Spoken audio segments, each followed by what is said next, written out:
और छाती पर कलेजे से 130 की रेल चलाने वाले लोग हैं। ये जो मेरी सेना यहाँ पर बैठी हुई है, किसी डिपार्टमेंट के पास ऐसी सेना नहीं है। फौज के बाद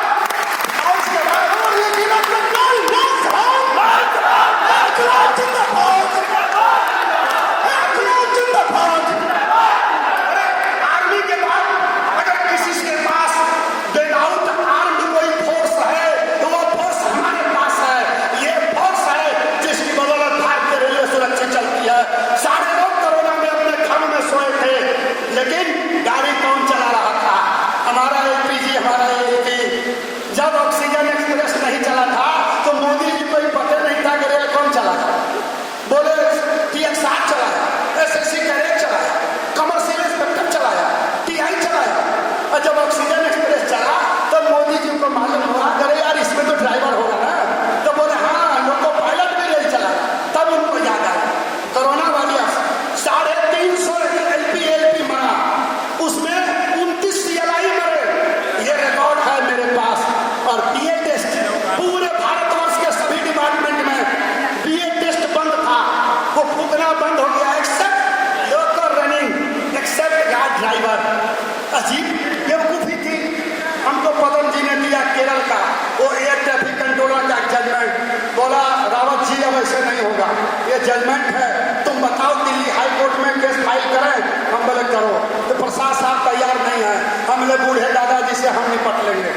इन्होंने बात किया, ओम प्रकाश भारती जी बैठे हैं, ये पांडे जी और पदम जी तीनों बात किया। 2.5 लाख से होते होते 1,60,000 पर वकील तैयार हुआ।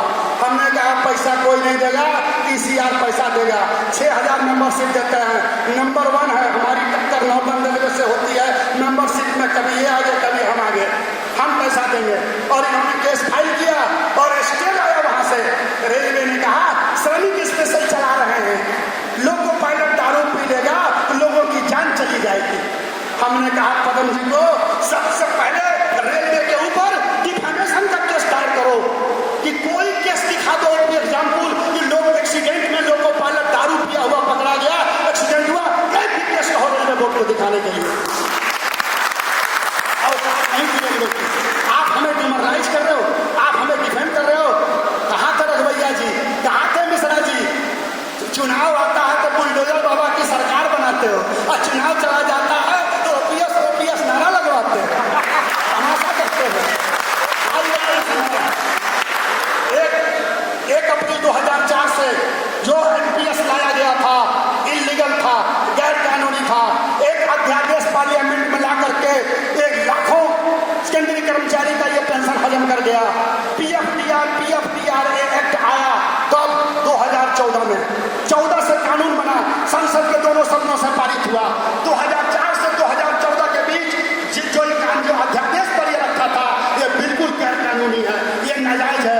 2014 से पहले जितने लोग रेल में आए सारे लोग OPS में आने चाहिए। क्या यह सवाल रघुवैया जी ने रखा, मिश्रा जी ने रखा? नहीं रखा। जब सच्चाई है, नोट कर लो, मैंने दिखाया सोशल मीडिया पर, जब विजय बंधु जी के नेतृत्व में अकेला उत्तर प्रदेश में और विभिन्न राज्यों में जब राज्य कर्मचारी, केंद्रीय कर्मचारी ने अपना मोर्चा बना करके OPS की मांग शुरू की, जब ये लड़ाई तेज हुई, जब भाजपा की कई राज्य सरकारें चली गई, जब इन लोगों का हलचल मचा, जब लोकसभा चुनाव में पारा 477 के 242 सेंटीग्रेड पर आ गया, तब मोदी जी ने इस आंदोलन को देखते हुए, आगामी 3 विधानसभा के चुनाव को देखते हुए दबाव में इन्होंने एक रास्ता निकाला। अब रास्ता निकाला, ये दोनों वहां से जुड़ गए। आपको याद होगा 21 जनवरी 2022 को दिल्ली में इन्होंने केंद्रीय कर्मचारियों का एक सम्मेलन बुलाया। उसमें इन्होंने जफरोस बनाया। जफरोस किस चीज जंतु का नाम है बताइए आप लोग? जफरोस का नाम सुने हैं? यह स्थलीय जीव है कि आकाशीय जीव है? जफरोस है joint forum for restoration of OPS। इन्होंने जफरोस बनाया। हमसे इंटेलिजेंस पूछा रावत जी जफरोस क्या है? हमने AIRF से पूछ लीजिए, उसका नेता नहीं बताया। NFIR से पूछ लीजिए, उसका नेता नहीं बनाया। बोला एक राउत जरूर बताया। ये रिसर्च करता है सारी बीमारी का, एलोपैथ, होम्योपैथ, आयुर्वेद, 3 इलाज मैं खुद करता हूँ। 3 इलाज करता हूँ। पहले बात से, पहले कलम से समझाता हूँ, और नहीं मानता है कि मेरा हॉकी, मेरा डंडा, मेरा लाज चलता है। और यही कारण है कि दर्जनों मुकदमा और हत्या लगी।